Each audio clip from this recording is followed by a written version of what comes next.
Yes, good morning, good afternoon, good evening, dear participants. On behalf of the Swiss NGO DRR platform, a warm welcome. Welcome to this introductory session, Working with Nature, an introduction to nature-based solutions. It is a great pleasure to see so many participants from all over the world interested in the topic of nature-based solutions. By working with nature, these solutions help us to address societal and environmental challenges. They create benefits for people and ecosystems and strengthen resilience to climate and disaster risks, which is also the heart of the Swiss NGOs DRR platform's work.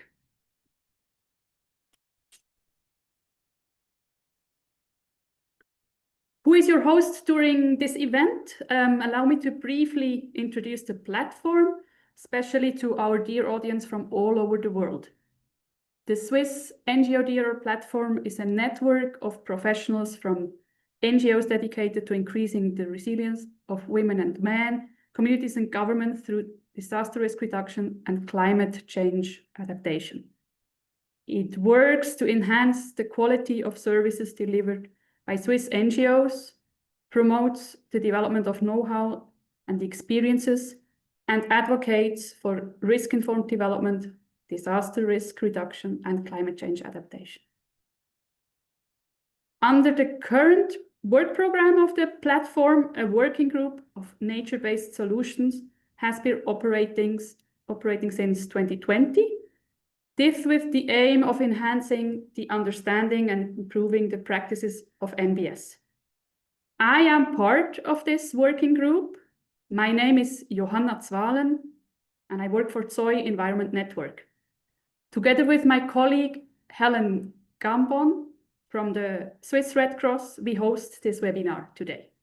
With us is also our tech host support, Antonia Dös from Helvetas. So what can you expect within the next 1 hour and a half? Well, this introductory webinar aims to clarify what nature-based solutions mean in the context of climate and disaster resilience, and especially in a rural and developing setting. It also aims to explore benefits, challenges, and different narratives of NBS through practical examples and diverse perspectives. And last but not least, we aim to share key recommendations from the Swiss NGO DRR platform. Today's agenda is very rich and exciting. So we have Naomi, who will introduce the topic. Felipe will share a concrete example. We have Alex with us, who will discuss different narratives, and we have Helen, who will share recommendations from the DRR platform. If you have questions, feel free to add them in the chat. After each presentation, we will have some time for exchange. I can also see that some new people have joined. Welcome, everyone. And after this introductory words, I would say that we now start. Let's start with Naomi, who will guide us through the basics of nature-based solutions.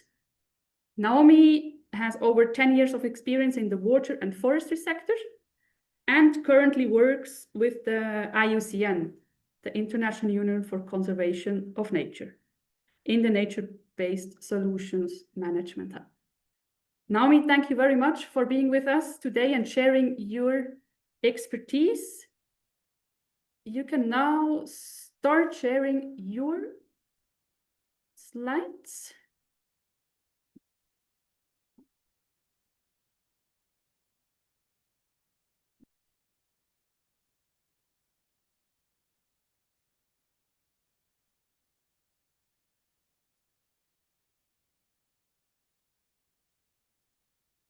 We can see your slides now, Naomi. You're still muted.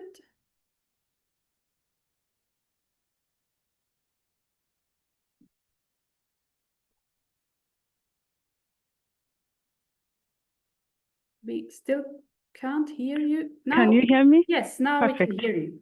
Yeah. Thank Please. you, Joanna. Thank you, Helen, for the introduction. I'm thank you to all for participating into this webinar. So yeah, I'm working with a nature-based solutions team within IUCN, as Joanna already said. So today I will be giving an introduction to nature-based solutions.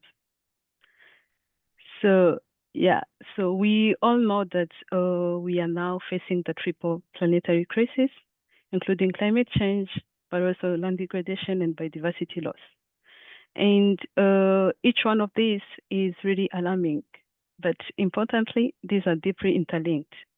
So as you can see some figures and statistics on the screen, this is really an alarming situation. And we are all working into different sectors, but we are all touching one or more like one or two or even this triple planetary crisis. But today webinar, we want to say that one of the good things is that nature itself holds many of the solutions towards this triple planetary crisis. So what is nature-based solutions? This slide really shows us a couple of key dates on the origins of nature-based solutions. That takes into the origins since early 2000, with different key dates, including different COPs that have been taking over the nature-based solutions. But one of the key dates that I wanted to mention is the adoption, which is in 2022, the adoption of the nature-based solution definition. And this was done by UNEA 5. So what is nature-based solutions? Sorry, yeah, what is nature-based solutions? So quickly, it's we know that it's a new concept, but it's not really new in terms of what it means. So this is an umbrella concept, and we have what we refer to the restoration or ecosystem restoration approaches, including the forest landscape restoration, that has been really a key concept in the past few years. But also we have the issue-specific ecosystem-related, which include as well the ecosystem disaster risk reduction as part of the today webinar DRR. And also we have the infrastructure-related approaches. These are all still under the umbrella of nature-based solution. These include the green infrastructure as well as natural infrastructure. And we have also the ecosystem-based management. And last but not least, we have the ecosystem protection approaches. So as I was referring, in 2022, there was the adoption of the UNEA, but this is taking back into the IUCN reference definition that was made in 2016. And this comes in that the NBS are defined as actions. So they have really to protect, conserve, restore, and sustainably manage natural or modified terrestrial and different other type of ecosystems. But the key important thing is that these have to provide the ecosystem services and the resilience, but also biodiversity and human benefits. So I wanted to mention that nature-based solutions have significant potential to address our societal challenges. This is a list of societal challenges, global societal challenges that we refer to. And one of the reports that was published recently, was that nature-based solutions have an estimate of about $170 billion as benefits to ecosystem, and also 37% of the climate mitigation. So again, the use of nature-based solution is really being used sometimes wrongly, or they are there is a misuse between nature-based solutions and other terms. But one of the key important things to mention here is that nature-based solution must use functioning ecosystems, and they have to deliver co-benefits for people and nature. Most of the times we have solutions like nature-derived solutions, like wind use. And this one, or even nature-inspired solutions, they provide benefits for human, but we don't have any benefits back to the nature or biodiversity. So nature-based solutions goes beyond traditional conservation of how we used to do conservation. As I'm from IUCN, so we refer to the conservation. The way we used to do traditional conservation for protected areas, but it has in position the nature as a key factor in sustainable development, but also to take action for societal approach and goes beyond the conservation as traditional way. So how nature-based solutions look like? So on this slide, I do have two pictures. On the left, we see a degraded landscape somewhere in the rural area. And this degraded landscape, as you see, it has soil eroded, the productivity has gone really low, and livelihoods in the area are really at risk.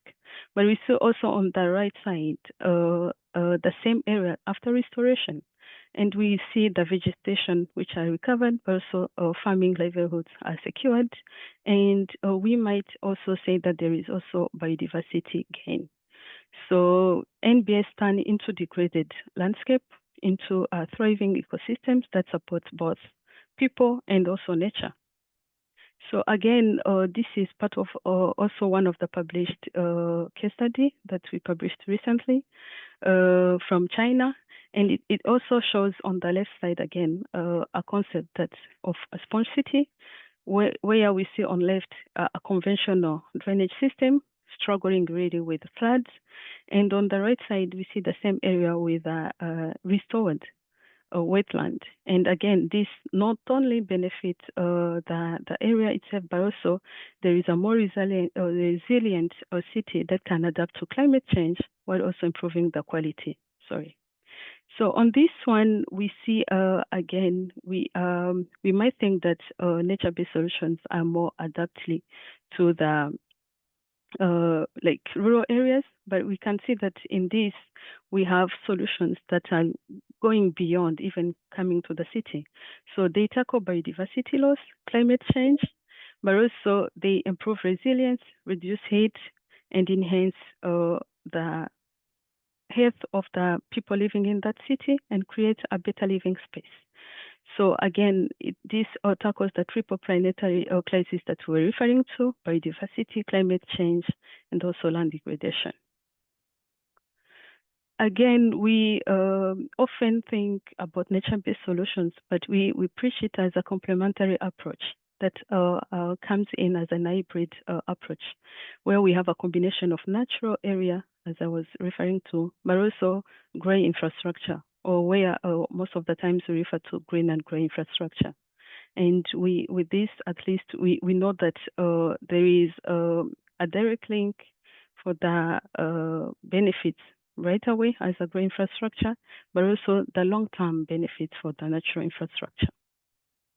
So with that, IUCN, we have gone into an important thing of developing a standard, because as I was referring to, everyone is calling the action as nature-based solutions, but most of the times when you check it, it's not really a nature-based solution. So as an organization, we were like, why do we need a standard? So this standard helps ensure the quality of NBS interventions, but also common language. And it has been set up to apply across a wide range of contexts, but also guide the policy formulation. So it's a facilitative standard for design, verification, and scaling up nature-based solutions. It has about 8 criteria and 28 indicators.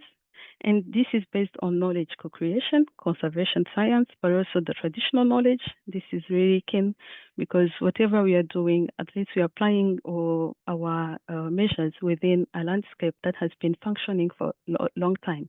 So we need the inclusion of the traditional and indigenous people knowledge. And this also, it's incompatible with ICL or code of conduct, and it has to be reviewed every 4 years. So quickly, by mentioning key aspects on this nature-based solution standard, it has to tackle the societal challenges, as I was referring to, and these are the 7 of them. So, and something that we have to think beyond the scale where we are applying our solutions. Most of the times you apply or you do an intervention, a project downscale, but if you don't think about the upstream of that intervention area, you might end up not doing anything, because everything will be destroyed. So we have to think beyond your local scale. And these actions or the intervention you are providing have to have the three killer aspects, which is the economic, biodiversity, but also the inclusive governance. And we always say that there is always a trade-off between what you are applying and the solutions you are looking for. And before last, we need an adaptive management. We understand that whatever you are planning to do, most of the times it's not happening the way you want. So we need to have this adaptive management. And lastly, we have to make sure that it is mainstreamed into policy and strategies for the sustainability. Most of the times we do project interventions in an area, and once you leave the project, is really there's no sustainability. So we need to think beyond your project lifetime. So this is the global standard. There is a QR on the screen where it shows the criterion indicators, but also it provides some case studies and some examples. So I wanted to mention my key message today to refer to this webinar is that nature-based solutions plays a critical role in mitigating climate change effects, but also enhancing carbon storage and supporting biodiversity. Again, if you're doing anything like your intervention and it's only benefiting human, but you're not thinking of biodiversity, so then it's not really nature-based solution. So then all of these have to preserve the planet or ecological balance. Second, investment in nature-based solutions often yields higher returns, though most of the times it's long-term returns by reducing the need for costly infrastructure, but also provide solutions that are both effective and sustainable.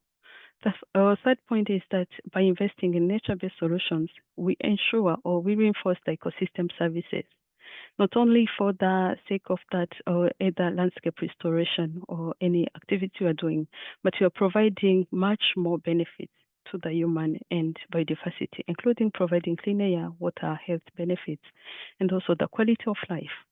Lastly, well-designed nature-based solution can offer or can foster the job creation within that area, improve livelihoods, but also empower communities through sustainable practices.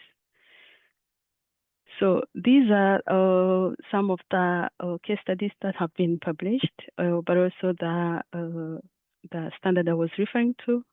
If interested, this can be shared after the webinar. And they are in different areas or regions of the world. We have some case studies from China, others from Mediterranean cities, and also we are having this global standard that is applicable worldwide. So with that, I would like to thank you so much for your time and welcome questions. Thank you so much. Thank you very much, Naomi. Thank you for this informative overview and introduction. Does anyone have a question for Naomi? We have a few minutes to discuss. So please share your questions in the chat or raise your hand if you have a question, if you have a comment.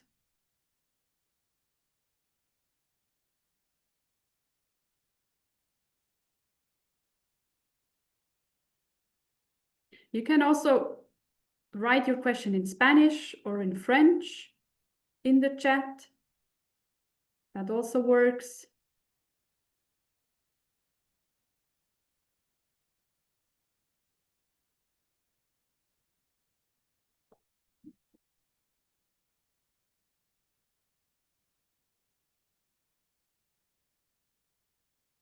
Yes, I can see that Anna has a question. Please. Good afternoon. Thank you very much for an excellent, very interesting presentation. I am from BASE Foundation and I work in the area of sustainable finance. My question is, how does this standard relate to the upcoming adaptation resilience taxonomies? Thank you. Thank you, Anna, for the question. I'm not sure I know that this upcoming you were referring to. Is it made by which organization or is it from which sector? Yes, I mean, we've seen an emergence of sustainable and green taxonomies around the world by the EU, by regions, countries, and now there is more interest in developing adaptation taxonomies. There is one from the Climate Bonds Initiative, who could be quite positioned as an international standard. And so I'm wondering what you're doing with these standards, how does it integrate with either existing sustainable taxonomies like the EU? Is there a connection between the two? Thank you. Yeah, thank you, Anna. So to refer to that, actually, I see the link. Thank you, Alexandre, for sharing this. So we have been working with EU together with other organizations, including UNEA, to develop this global standard. So they have been part of the process. And this has been referred to different ongoing initiatives. And for the taxonomy, I believe there will be maybe one of like my colleagues be part of the process, because I'm not part of this process, but just to reassure you that we are working with the EU on different initiatives, including the NBS initiatives. And if there is any ongoing process, I will check with my colleagues if we are part of it. But this has been a collaborative initiative where we had also EU as part of the consulted organizations. Thank you for the question, for the answer. Are there any other questions? Yeah, there is question one in the chat. chat. Yeah. Yes, right. Someone asking for some specific examples. Maybe Naomi, you, before we continue, you would like to share another successful example. Yeah, so thank you, Abdullahi, on the question for the specific NPS examples. There is this slide that has really a lot of publications that we made. Just to refer to one of the cases I was sharing on the landscape restoration, one of the things we saw that was making nature-based solutions, yeah, these are the one. One of the things that was making nature-based solutions successful is the inclusion of the local community. So this the case study I was referring to, it's one of the successful case I know, because community own the process, and we see that community is scaling up those nature-based solutions in other areas. So I see also a question from Patrick on looking forward to explore the new case studies. Yeah, so this can be shared with you guys if you want, and they hold different link to those publications that we made for the case studies. Thank you so much. Thank you. There are no other questions. I would actually have a question for you. Can you see it? Sorry, my screen just turned. Now, yes. But now you can see the question. Excellent. We ask a question because we would actually also like to learn from you, the audience. And for that, we prepared a Menti, and we invite you to go to the link in the chat or use the QR code on the screen to answer this question. Please share some examples.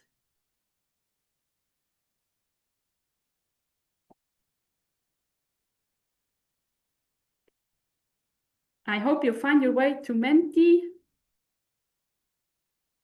Antonia, I assume you can already see some first results. And I invite you to share them. You should be able to see them now. We can see them now. There are already 2 contributions. Restoration mangroves. Any other NBS you have seen or you have been involved in?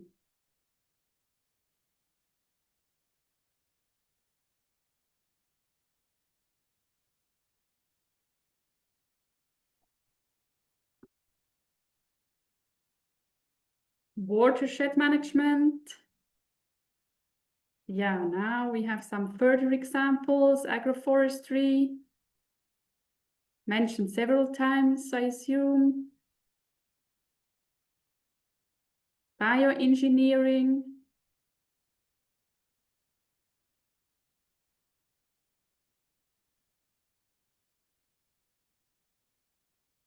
Wonderful. We already have quite a collection of different nature-based solutions.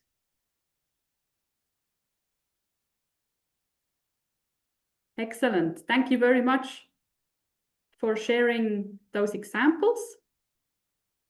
I think they already greatly complement also the overview which was shared by Naomi, and is a good introduction to the next presentation.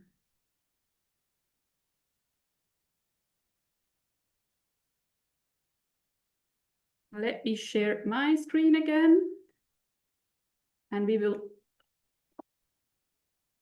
turn to Felipe. Felipe, who will share a nature-based solutions example from Colombia. Felipe coordinates the Latin American Living Lakes Network and manages the integrated water management area at Fundación Humedales in Colombia, focusing on sustainable environmental practices and community collaboration. Good morning to Colombia. Felipe, we look forward to your presentation.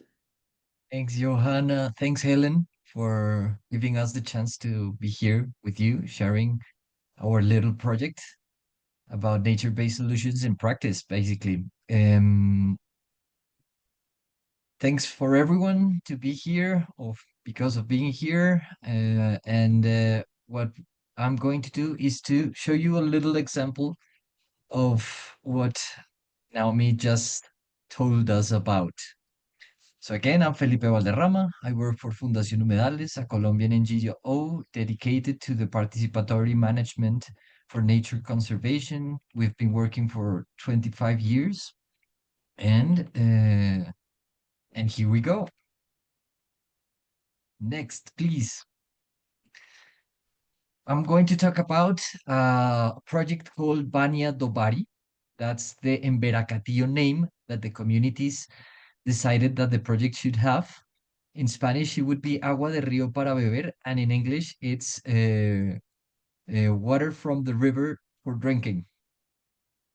The main issue that we wanted to address with this project was to help the communities to resolve a conflict in terms of water management that they had. Why? Because of socio-political conflicts in Colombia.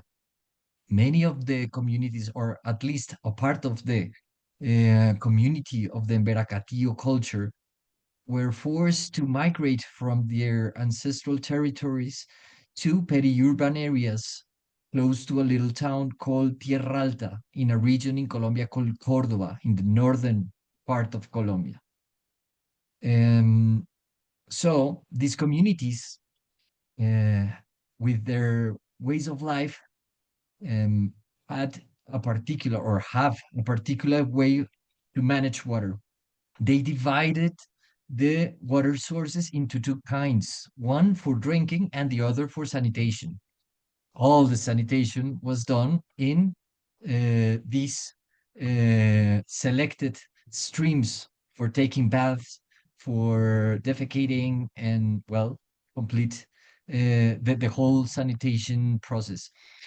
So these management was causing conflicts with their neighbors because they were not longer living in the mountains or the tropical forest.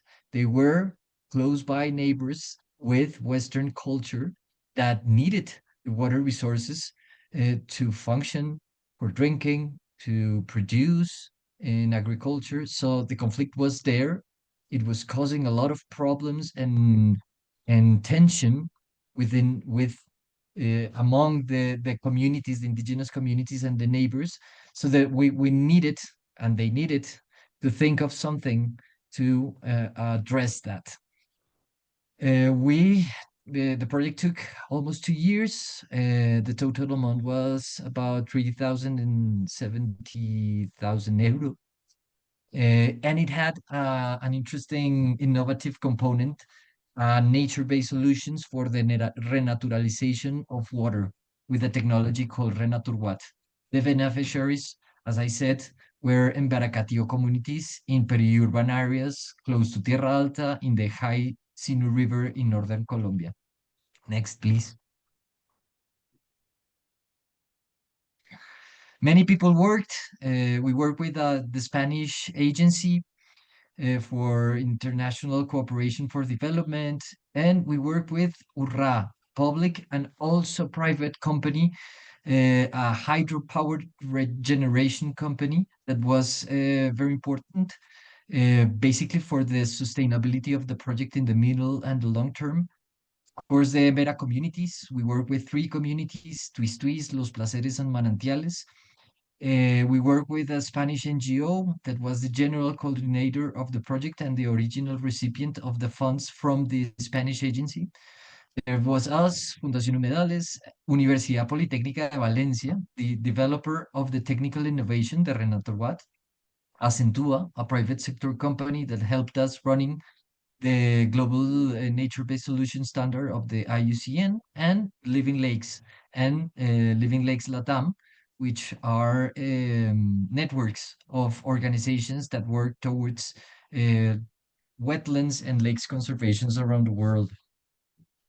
Next, please.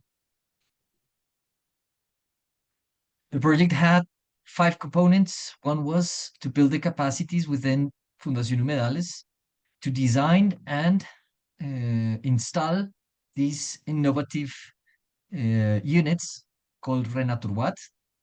The second one was to guarantee proper access to water. I mean, if we wanted to clean up and resolve the conflict because of pollution in the streams that were shared among the communities and the neighbors, we needed to make sure that the community have enough water to operate, function, and to comply with sanitation, with basic sanitation. After that, we addressed sanitation infrastructure. We designed bathrooms, showers, and laundry units with men and women from the communities. And then it came the nature-based solution strong point within the project that was constructed wetlands for wastewater treatment, and also these constructed wetlands for tertiary treatment, that it means the elimination of nutrients from the effluents of the secondary treatment. So we have 2 steps. One, nature-based solutions for the general, the organic treatment of the polluted water generated by the indigenous communities, and then a second part that was designed, operated for the elimination of nutrients, basically, and for the reuse of that treated wastewater for irrigation mainly. The last component was about results dissemination at every scale. Next, please.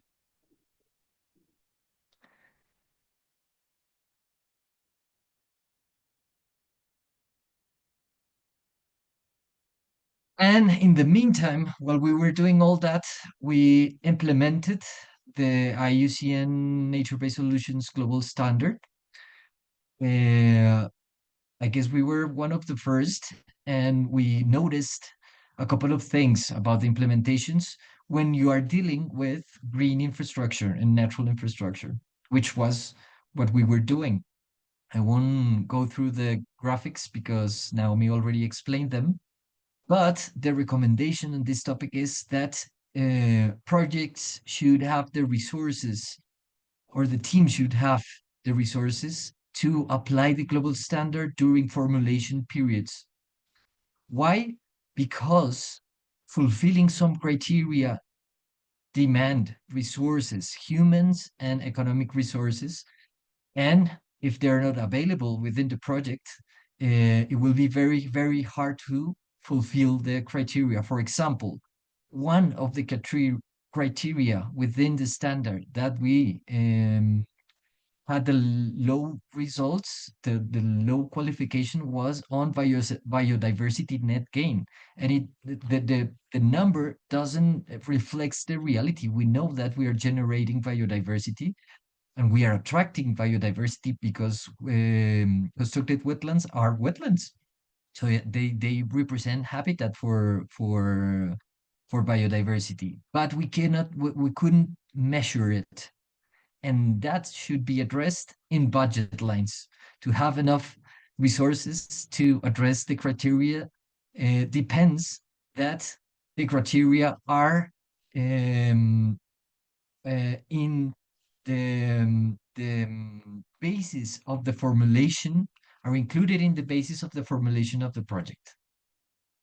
As you see, we didn't do bad with the standards, we comply with it, but we recommend that we have the criteria. You should include the criteria during formulation phases to be sure that the project will have enough resources to comply with the standard when you run it again during the project implementation. Next, please. One of the things that were more important in our project was, of course, assess these societal challenges to resolve this conflict and also generating, well, biodiversity and human well-being, but also as we are trying to include in the national strategy of nature-based solution in Colombia, also adaptation and mitigation. We call it the triple impact of nature-based solutions. But now we're going back to the project, and it's to make it accessible and to make it in a way that it could be appropriated easily by the communities. And for that, you just have to do everything with the communities. It takes a lot longer. It demands a lot of efforts and a lot of patience. We had to redesign all the sanitation infrastructure at least 3 times to comply with the expectations and the needs, to include the life ways, the living ways of the Embera communities. And we end up with this very organic infrastructure, no roofs sometimes, no toilet paper, only water, very few soap.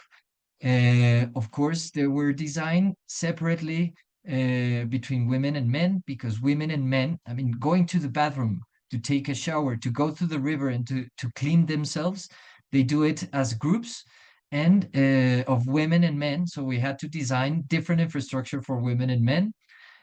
We had to design infrastructure also to comply with migration dynamics. Indigenous communities don't live like Westerners. So many issues had to be addressed, and we did a very intense job with them. Next, please. We end up with a lot of activities of appropriation, and we are really happy to see that the communities really enjoy the infrastructure, enjoy the process of appropriation. We work with every age groups within the communities, and they were very happy because one main thing, they didn't have to change their ways because their ways were included in the design. And also it was a lot safer to use the infrastructure because during flooding periods, they couldn't reach the rivers because of local fauna, mainly snakes. So they were really happy about using the infrastructure, and they created particular ways to manage the infrastructure and to maintain it. You have to have in mind that these indigenous communities have very strong communitary organization and hierarchies, and if you make the management comply to that, the appropriation and maintenance of the infrastructure will run very, very smoothly. Next again.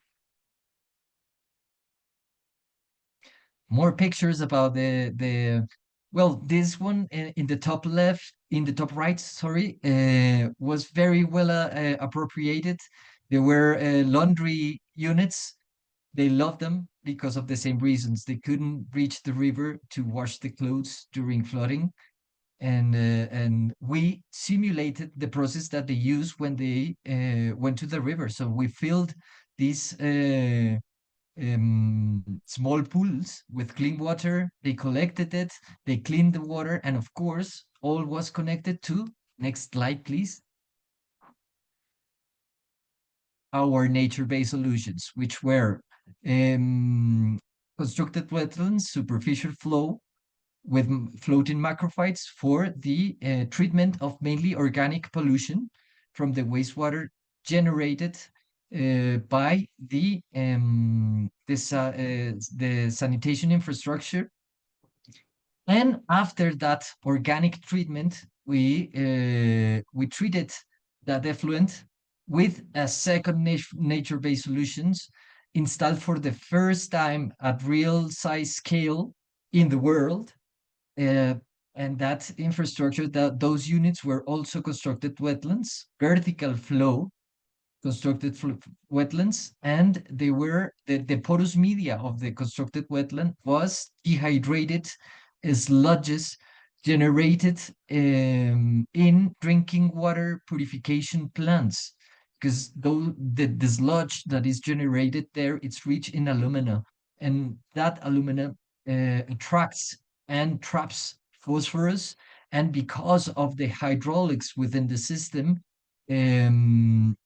not only the phosphorus is retained, but also the process of transformation of nitrogen, it's enhanced. Why I'm talking about nitrogen and phosphorus? Because in terms of nature and the impact of the effluence of wastewater treatment plants, is the nutrients. Phosphorus and nitrogen, those are the most important things to take off water before returning water into nature. Next, please.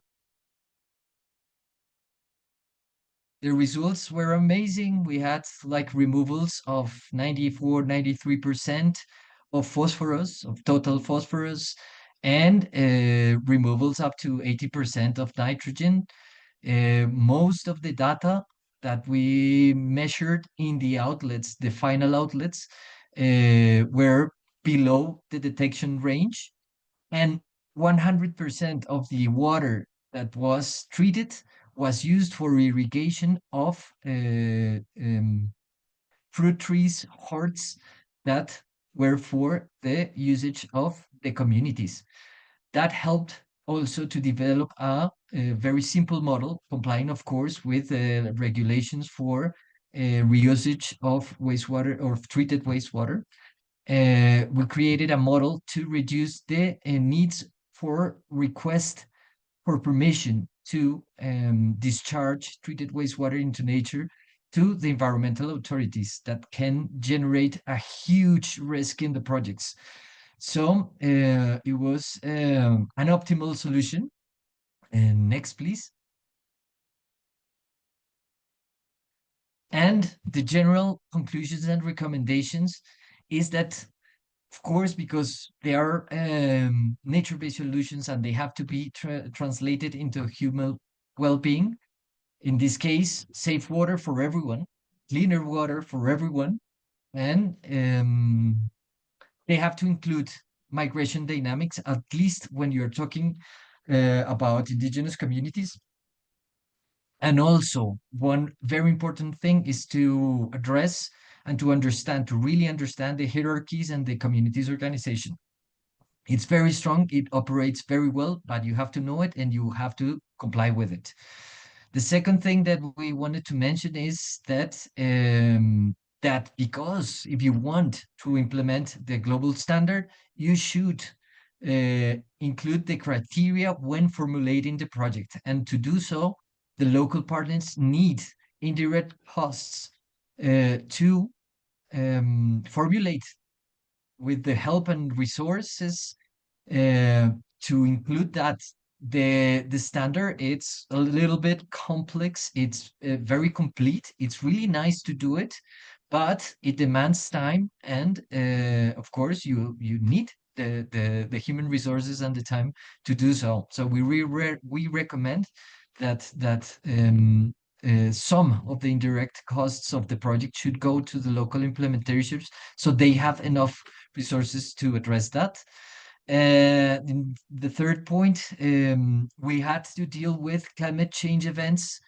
We had a very long wet period, and that generated tons of complications in the implementation. And also, we had to face the burst of the war in Ukraine that caused a rise in the construction materials by a lot. So we recommend, we are working with nature. That's the name of the webinar. We have to include this climate variability in the project proposals, and we need to have the resources to face them with certain comfort, because if not, project implementations will suffer a lot of stress, and you can just prevent that by having some resources to address the situations if they come. If not, you just relocate into other budget lines according to the logic frame, to the log frame. And in the end, at the end, we recommend, as always, longer funding periods just to ensure appropriation from the communities. In this case, we used the social and environmental responsibility plan of URRA, the company that operates within the influence area of the communities. The communities are always included in that planning, and we included, sorry for the redundancy, all these implementations within that plan. So the infrastructure and the nature-based solutions could have longer a longer period of guidance, of monitoring, and of course, guided maintenance, basically. So that would be it. I would be really happy to answer some questions. Thank you very much. Well, you can see the next slide, which is just a thank you slide. No, thank you, slide. But thank you, Felipe. Very interesting. Thanks for sharing your experiences and your learnings. Are there any questions for Felipe? Questions, comments? Again, please raise your hand if you have one, or paste them into the chat.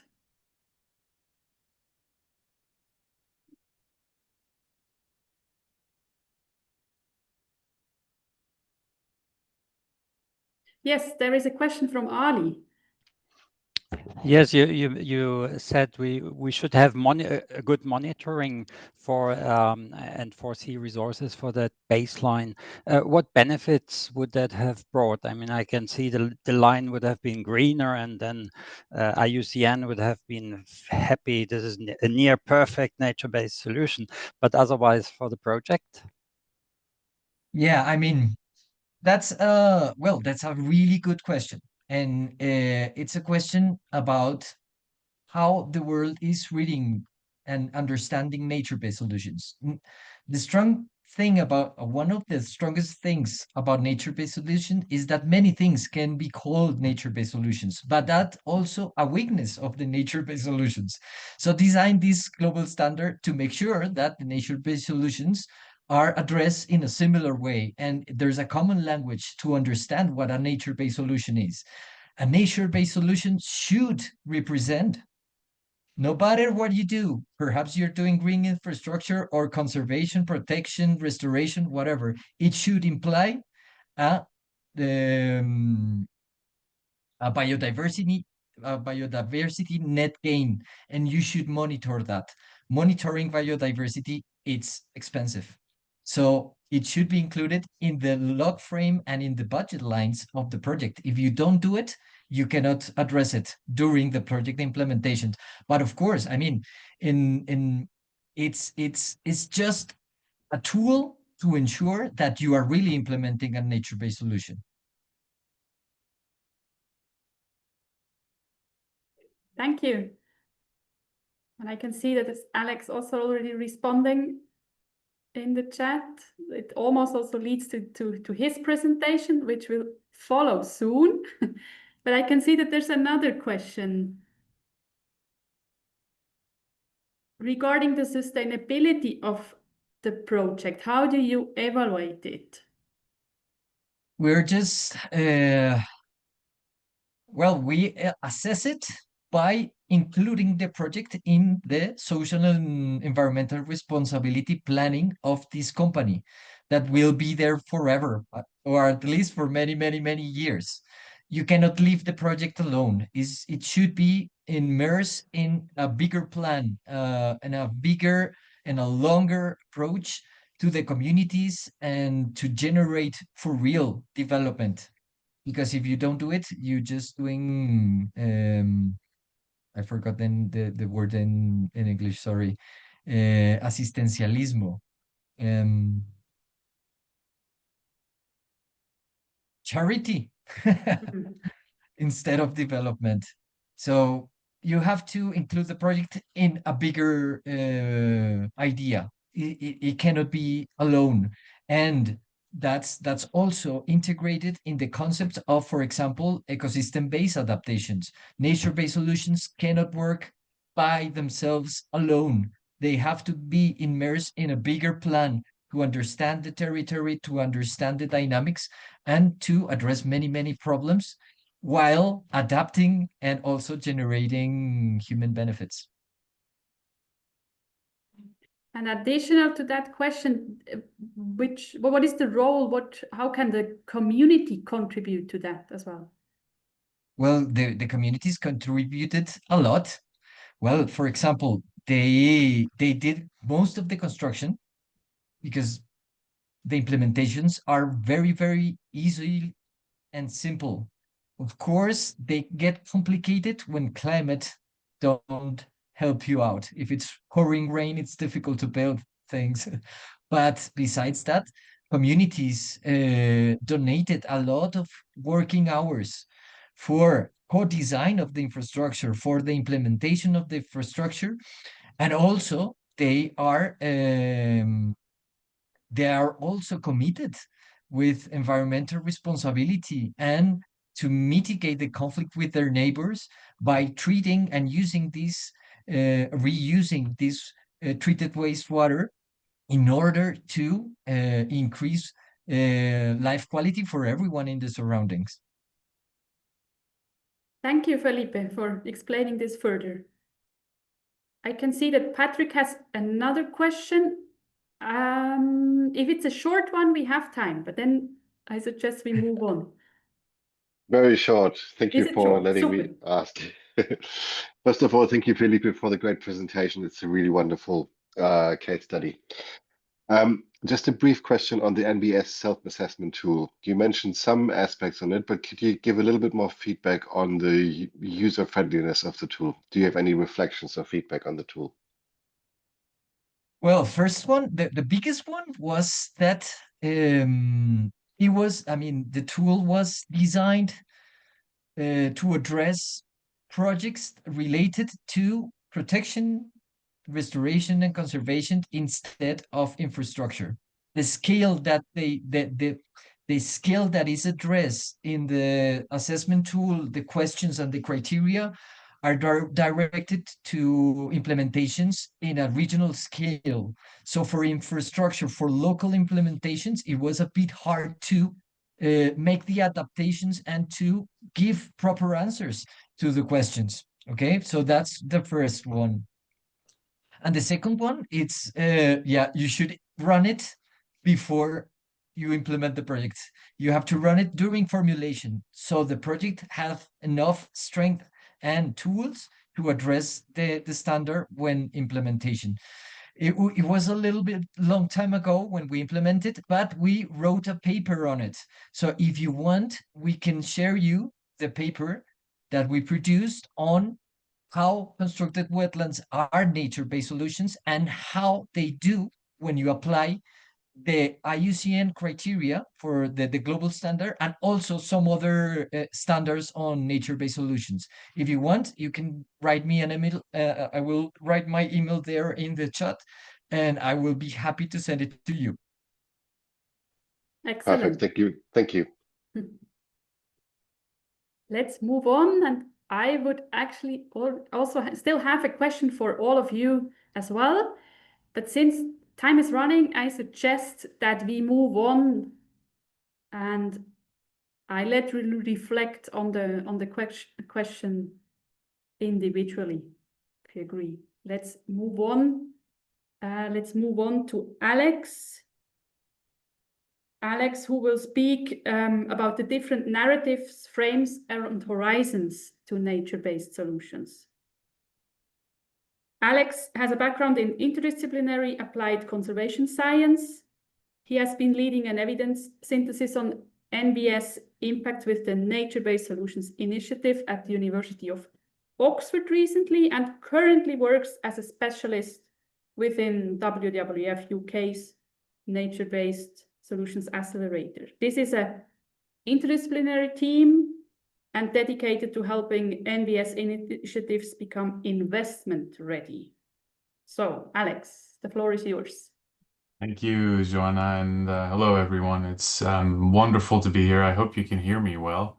Yes, we can. So yeah, my name's Alex. I work with currently based in WWF UK, but I have an association, a research association with the University of Oxford, Nature-Based Solutions Initiative. So what I was asked to talk about today stems from a report that I did in partnership with the Unorthodox Institute on how nature-based solutions, or NBS, are being framed, and why these frames and the narratives they occur in matter for policy, for finance, and for practice. So I think here we're taking a step back and we're reflecting on the term, what is this term?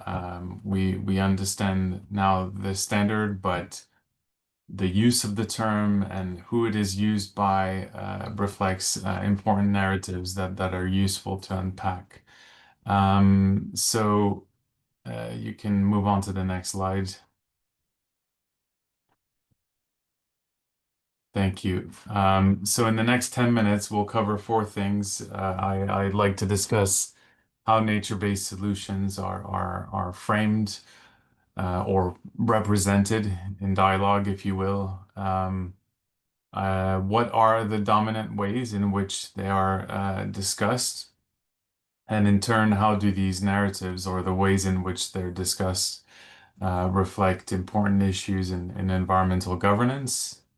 And what does this mean for policy, finance, and the design of the interventions? Next slide, please. So this report, you can access it with the QR code on the top left. As I said, commissioned by Unorthodox. For this report, which was published last year, we analyzed 55 documents. We did also a number of key informant interviews. And I'm just showing you here on this slide, where the information that we gathered comes from. So most of it does come from institutions based in the global north. The climate policy space, not surprisingly, and by climate I mean all aspects of climate, is the dominant space in which nature-based solutions are discussed. We found that most documents were supportive of the use of that frame, which really arose in usage after 2016, after the IUCN published their report and the definition. But there are also critical perspectives. There are fewer, but they are significant. And we found a similar issue with, or balance, if you will, in the people we interviewed. Most of them were from international NGOs, but there were indigenous peoples as well, or representatives of the indigenous peoples groups, youth, and academic voices. It's important to pay attention to this because we need to understand, who influences the narratives that nature-based solutions are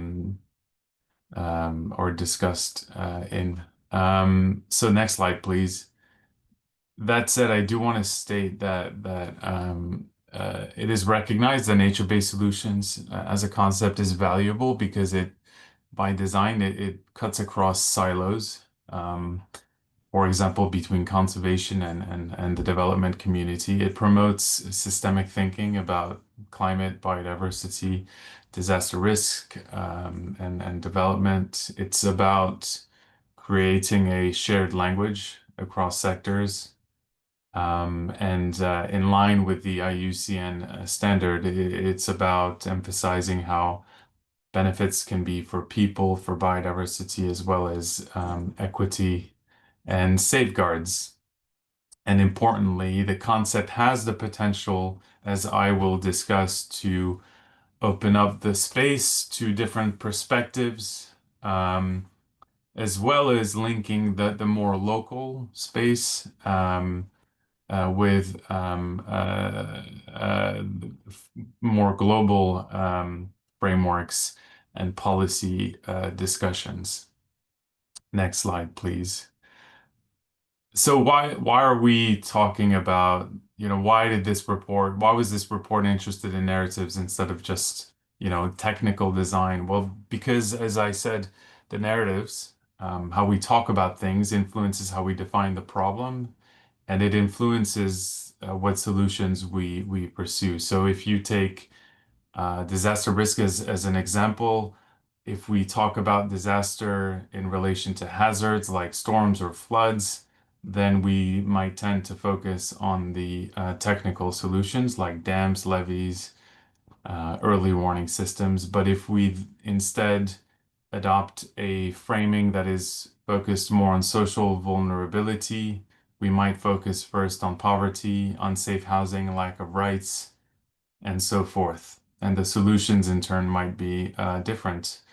And with nature-based solutions, it's the same. So how you frame a nature-based solution can influence, who benefits, who decides, and also where the money flows. Next slide, please. And so we identified dominant narratives. That was the main purpose of this report, and there were 3 dominant narratives that I hope resonate with you all here today. First, and again, I'm talking about narratives, and I recognize that there is an explicit definition and an explicit standard that the IUCN has created. But as was emphasized by Naomi, often you find that NBS are talked in many different ways. I'm not saying what's right or wrong here. I'm just emphasizing how people discuss nature-based solutions. And the first narrative is one that focuses on global carbon solutions. So the problem of focus there would be rising emissions. Hence, the solution might be large-scale forestry interventions, reforestation, afforestation, or focus on soils or mangroves and blue carbon, and an emphasis on the carbon market to finance these interventions. And you often find this narrative tied with an emphasis on the private sector, and that the benefits are rather global. The second narrative that some actors embraced is one that's more about local adaptation and resilience. The focus there was about climate impacts, floods, erosion, livelihoods. The solutions were different. The emphasis there was more about place-based solutions, restoring watersheds, restoring soils, for agroforestry, for example, and the benefits placed an emphasis on reducing vulnerability, promoting community resilience, and healthy ecosystems. with an emphasis on indigenous peoples and local communities in that narrative. There was also a group of actors and then reports that were critical. Next slide, please. Critical of nature-based solutions as a frame, because again, there were other frames before that, the ecosystem approach, ecosystem-based adaptation, for example, and nature-based solutions came on the scene, and some actors were not supportive of it because they saw these narratives as risking commodification, potentially enabling land dispossession or repeating injustices that were seen under, for example, certain red plus schemes in the past. So again, we see an emphasis on concerns for these carbon solutions. And these actors often tended to frame the problem as one of power imbalance, capitalism, colonial legacies. And so they were mainly concerned about greenwashing, essentially. So that was the more critical narratives. So let's go into the next slide. So the narratives have real consequences. For example, yes, carbon offsetting through nature-based solutions might bring some finance, but it can also risk delaying decarbonization without real safeguards in how carbon offsets are used and by whom. When you have a climate-centric lens, you might also overshadow biodiversity. So we just heard about the importance of measuring biodiversity.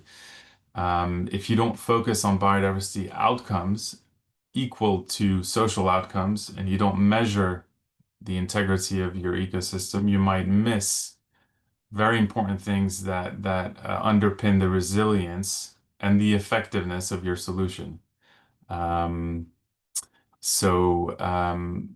Other issues that are at stake are, as I mentioned, the risk of land grabs in unrestrained carbon market mechanisms and a persistence of these inequalities that are prevalent in the development space between the global north and the global south. So what's at stake isn't really abstract. It's basically how can NBS contribute to equitable systemic change and not reinforce the same patterns that we're all trying to address. So next slide, please.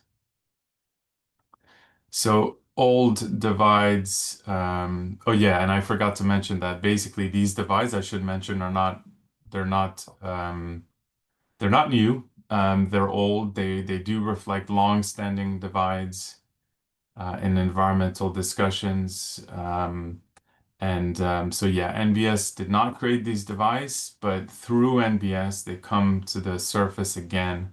These tensions and criticism. So that's why they are visible in today's debates, but they are not strictly about nature-based solutions. So in terms of recommendations and how do we move forward, I think the report recommends to avoid polarizing advocacy for or against, but to instead listen to different perspectives. And I would argue that's actually at the core of the NBS standard. If you look at criterion 1, when you frame what is the societal challenge, you should listen to the perspectives of different actors and especially local communities, as Felipe just explained very well.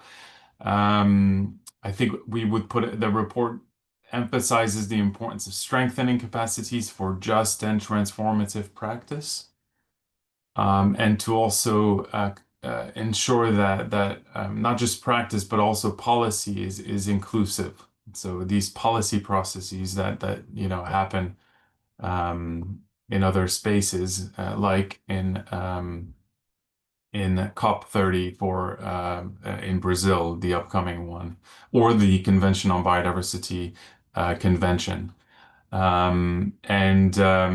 it's important to also explore innovative financial mechanisms and valuation methods that recognize these plural perspectives and that, move beyond a narrow market focus to really focusing on how can finance reach the people on the ground.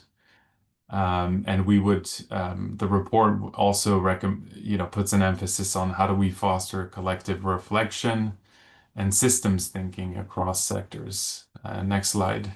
And then that's it. So my conclusion would be, I wouldn't say, in terms of narratives, right, and how it's spoken, I wouldn't say the concept in and of itself is inherently good or bad. What's important is how it's spoken about,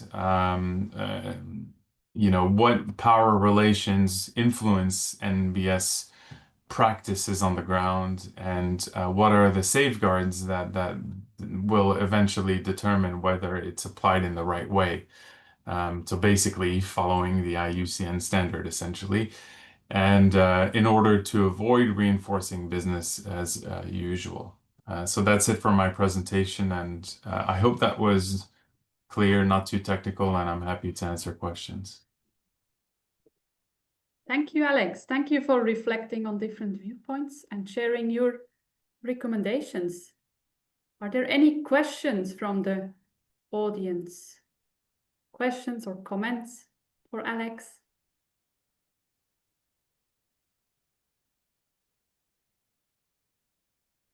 And I speak French, so you can ask your question in French or Spanish, if that's helpful.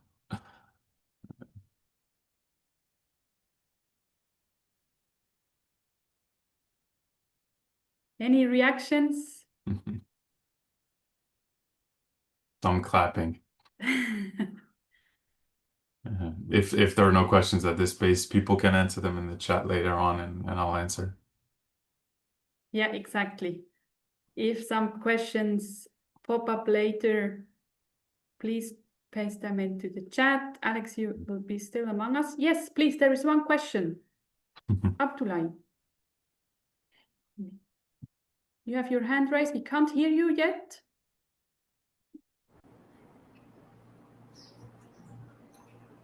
Merci beaucoup pour la présentation. Moi, j'ai juste une petite question par rapport est-ce que les solutions fondées sur la nature sont inscrites dans des politiques un peu beaucoup plus larges, comme par exemple les objectifs des millénaires ou le développement durable? Est-ce ils font partie un peu des, je sais pas, des grandes orientations mondiales dans ces politiques un peu internationales? Où est-ce qu'on les trouve? Donc aujourd'hui, c'est un peu nouveau pour nous, par exemple, d'entendre cette approche-là, mais on est habitué avec l'approche des changements climatiques, tout ça.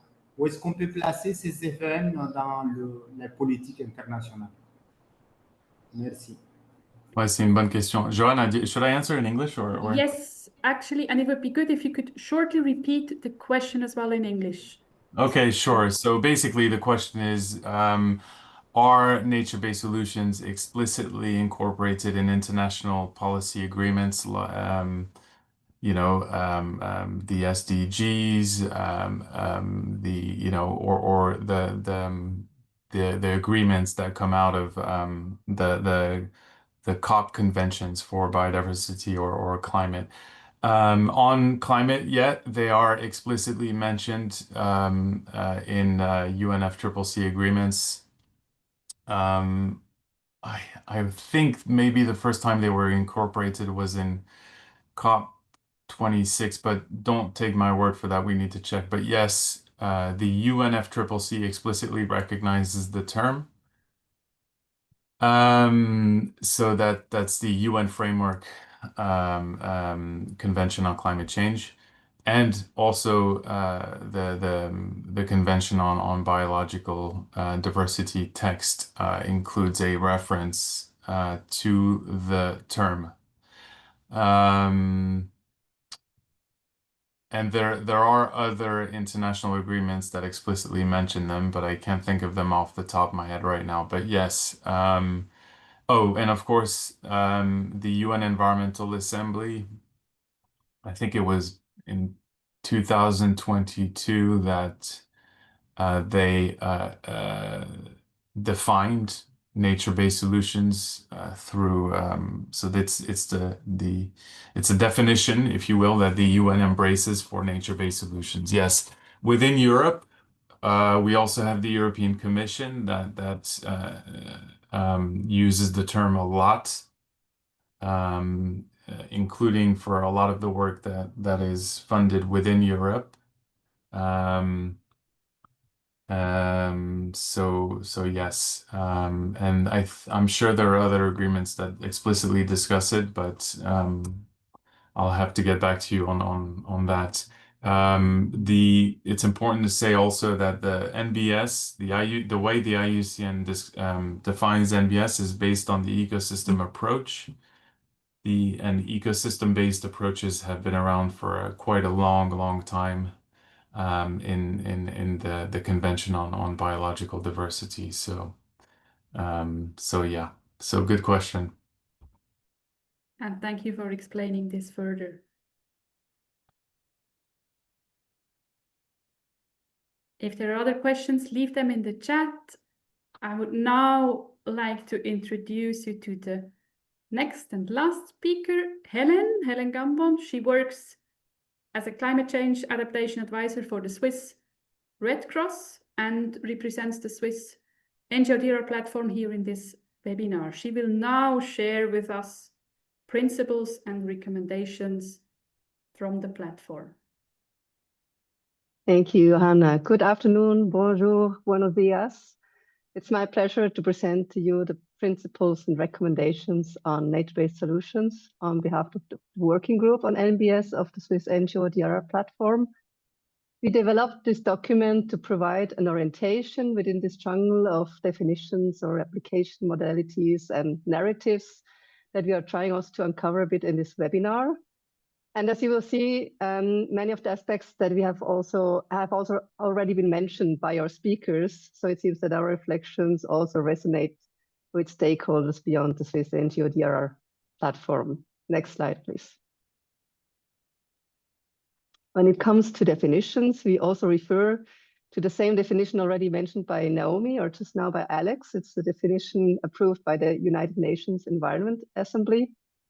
And as Naomi has already presented nicely the various elements of this definition, I will not go into the details, but I would just like to highlight the comprehensive wording of this definition, which also makes specific reference to resilience, which is a core concept of the platform, and it's even in our logo, as you can see.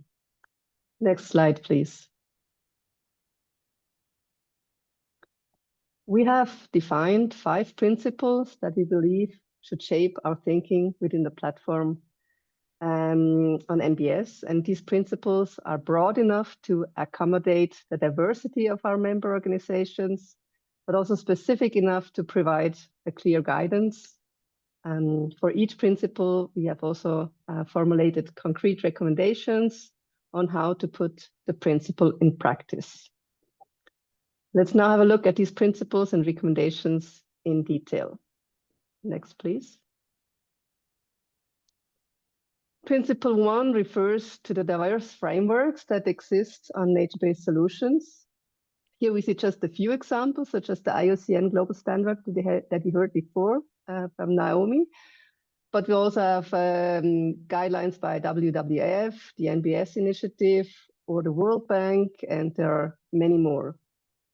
Next. We recommend the use of the IUCN Global Standard to guide NBS design, implementation, and monitoring to the extent possible.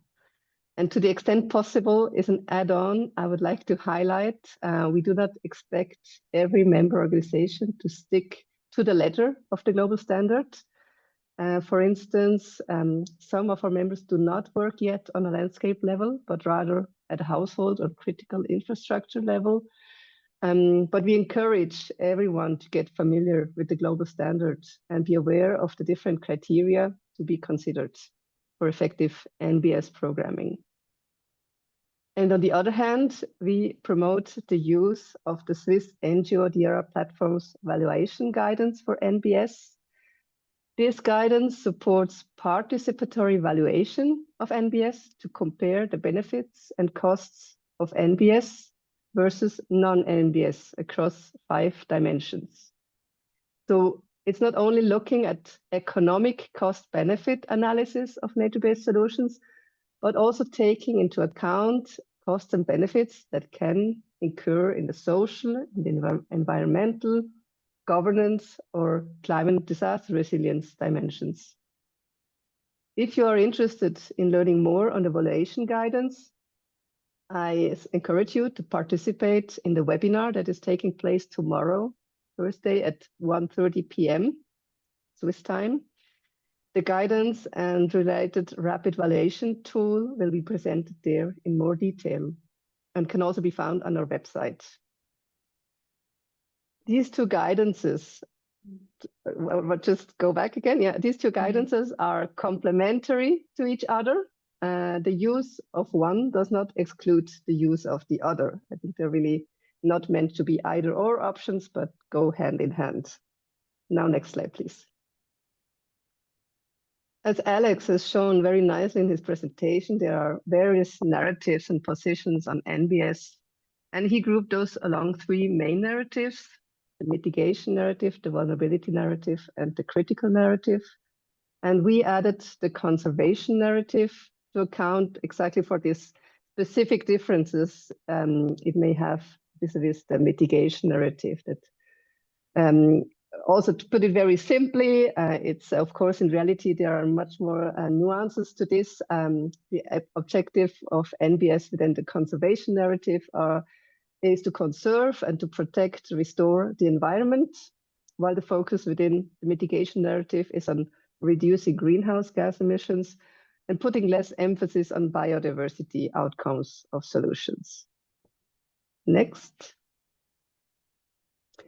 The Swiss NGODR platform places emphasis on the vulnerability narrative. This is part of our mandate as we place our focus on ensuring NBS are leveraged for solutions that contribute to building climate and disaster resilience of local communities. However, when engaging with other stakeholders, be it partners, donors, or communities we work with, we have to be aware of these different views on NBS, including the critical ones, to mitigate potential conflicts of goal and interests. And that also came clearly out from Alexandra's presentation. Next slide. Inclusive and participatory processes that value diverse knowledge systems and cultural worldviews are required for effective implementation of NBS.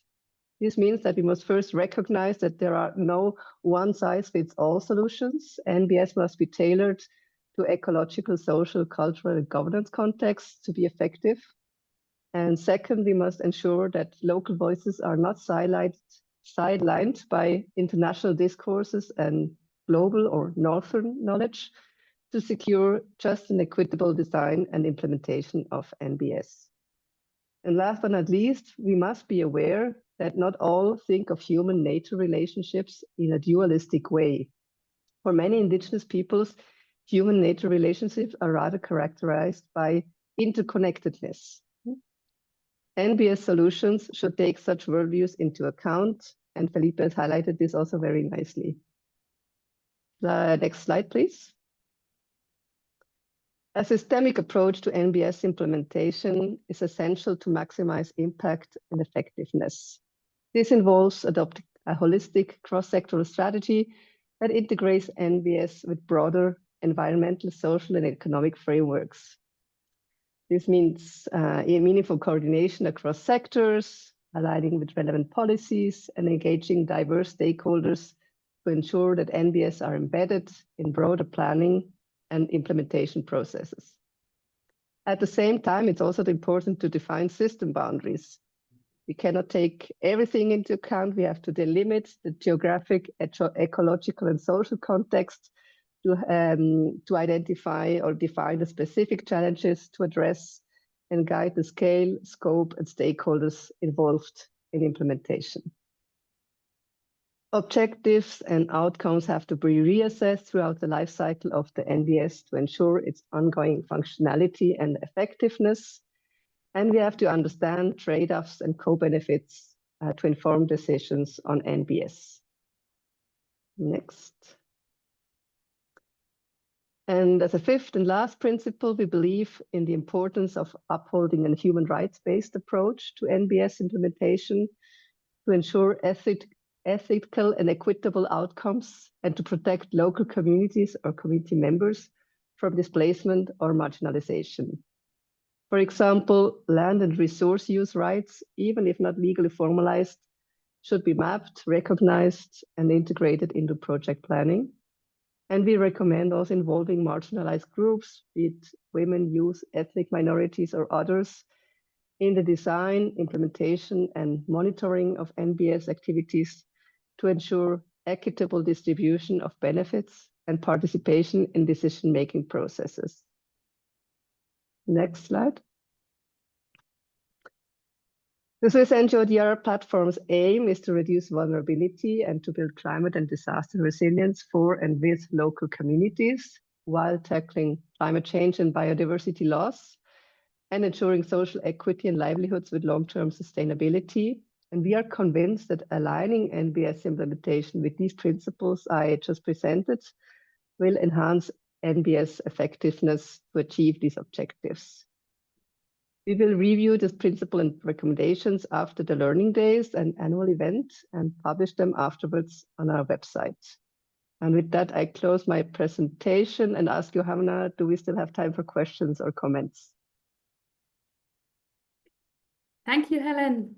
I think we do have some questions, some time for questions. I suggest that you leave them in the chat. Helen and I will stay. Interested participants are invited also to stay, and we tackle them at the very end. That's what I would suggest. I also would like to add that, yes, the principles and recommendation documents will be at the website. We also plan to share them via email with all of you, with all the registered participants for the webinars. So please, yes, if there are some questions, leave them in the chat.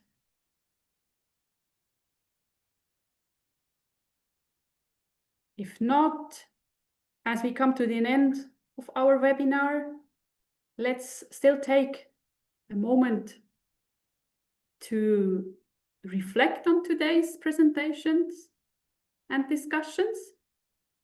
Well, my take-home message is, of course, that nature-based solutions have really great potential to address both societal and environmental challenges benefiting people and ecosystems, and also building climate and disaster resilience. Well, we have seen that nature-based solutions also work well when combining them with great infrastructure to the so-called hybrid solutions, hybrid systems. And well, also considering different perspectives, different needs, anticipating potential conflicts, and fostering collective reflection and system thinkings are points I've noted down, points that are essential to ensure the long-term success of solutions, nature-based solutions. Thank you to all speakers, all our speakers, for sharing insights, for sharing experiences and learnings and recommendations from your point of view. And thank you to all participants for being here, for exchanging, for sharing questions, and for discussing. I invite you also still to leave further questions and also leave some reflections from your side, maybe take-home messages. Please leave them in the chat. Also share your feedback if you have some recommendations for us for next webinars. Leave them in the chat. Before we close, Helen has mentioned one already. I would also like to advertise another webinar happening tomorrow, and then also invite for those of you being in Switzerland for the in-person event on Friday afternoon. yeah, for those who are interested but not yet registered, please find the information on the website. And then once again, thank you for participating and contributing to this enriching and interesting webinar, for taking part of the conversation. Having a look at the chat again, is there any other question which popped up?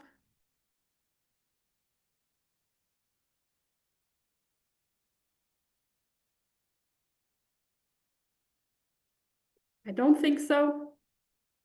Then let me say again, thank you very much to the speakers. Thank you for participating. And I hope to see you tomorrow or on Friday again, or in any other occasion.